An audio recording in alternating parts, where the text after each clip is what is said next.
ভিতর ঢুকে পড়েছেন। সুবহানাল্লাহ। আরেকটু জোরে বলুন না সুবহানাল্লাহ।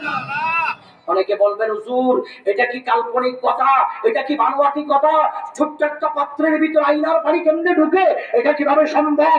যদি দুনিয়ার পৃথিবীর মুসলমান একটা ড্রোন ক্যামেরা যদি আকাশের উপরে উঠাইয়া ভিডিওর মাধ্যমে ওরা চট্টগ্রাম যদি একটা ড্রোন ক্যামেরাতে ছোট্ট আকারে ভিডিও করে যদি হাতের তালুতে আনা যায়, যদি আপনার পুরা বাংলাদেশের পুরা দৃশ্য যদি একটা ছোট্ট টেলিভিশনের পর্দায় আনা যায়, যদি আপনার মতো 6 ফিট 5 ফিট মানুষকে একটা 1 ফিট টেলিভিশনের পর্দায় ঢুকানো যায়, আল্লাহর বন্ধু যারা হয়ে যায় তারা তাদের ওই কুদরতের মস্কের ভিতরে আল্লাহ সৃষ্টির যেই পানি ওগুলোকে ওখানে ঢুকাইতে পারে না।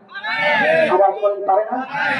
জন্য হুজুর সাইয়েদনা গৌসে আযম বলেন নজরতু ইলা বিলাদিল্লাহি জামআন কাহারদালাতিন আলা হুকমি ইত্তিসারি। আমি গৌসে আযম যখন কৌসিয়তের নজর লাগাই, আমি গৌসে আযম যখন কৌসিয়তের দৃষ্টি লাগাই আল্লাহর সৃষ্টি জগৎ খেলা আমি আব্দুল কাদেরের হাতের তালুতে সরিষার দানার মতো দেখা যায়। সুবহানাল্লাহ। আরেকটু জোরে বলুন না সুবহানাল্লাহ। হুজুর সাইয়েদনা গরিবে নওয়াজ বলে যাও আয়নার পানি দিয়ে আয়নার পানিকে বলো আমি মাইনুদ্দিন বলেছি আল্লাহর বান্দা হয়ে আল্লাহর গোলাম হয়ে আমি মাইনুদ্দিন বলেছি পানিকে এখানে ঢুকতে বলো।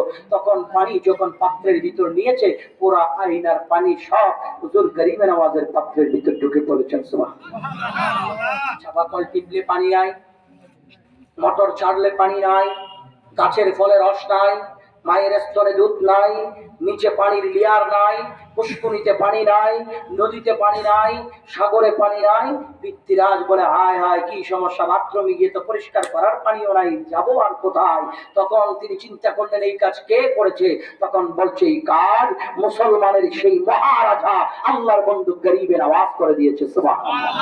যদি বাঁচতে চাও তাহলে গরিবের আওয়াজের কদমে সারেন্ডার হয়ে যাও। আজকে আমরা সেই ওলিদের শানে বেয়াদবি করি, এরকম আছে না নাই? আওয়াজ বলুন আছে না নাই? বিশাল বিশাল মুফাসসিরের জবানে বলে হাজা বাবা গাজা হাবা, নাউজুবিল্লাহ বলবেন না? আরো জোরে বলেন না নাউজুবিল্লাহ। যাদের লাগামহীন বক্তব্যের মধ্যে আউলিয়া কিরামের শানে পর্যন্ত বেয়াদবি হয়ে যায়, আল্লাহর শানে বেয়াদবি হয়ে যায়, নবীর শানে বেয়াদবি হয়ে যায়, সুন্নি মুসলমান বুকে হাত দিয়ে বলো তাদের ঈমান আছে না গেছে?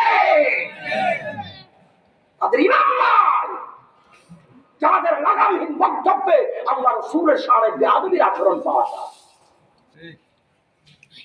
হুজুর সাল্লাল্লাহু গরিবের আওয়াজ নাই নাই কোনো পানি নাই, পানি নাই।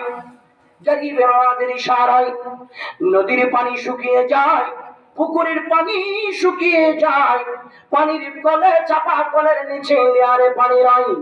মায়ের